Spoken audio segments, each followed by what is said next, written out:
আব্দুল ভাই, ওই আব্দুল রাজ্জাক সাহেব দেখতে তোমার।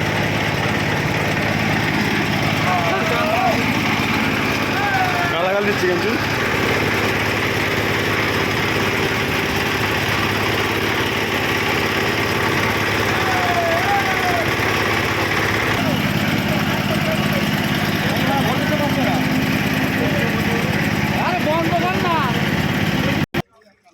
বস যাস স্কুলকে কি করবি এদিকে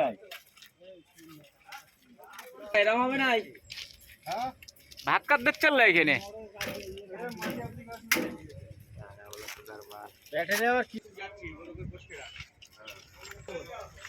একটা দুটো তিনটে ঠিকাদার এক জায়গায়। দেখো নেতারা কিরম মিল আছে, আর আমরা বুঝলে নেতারা মিল আছে, আর আমরা লড়াই করে মরি।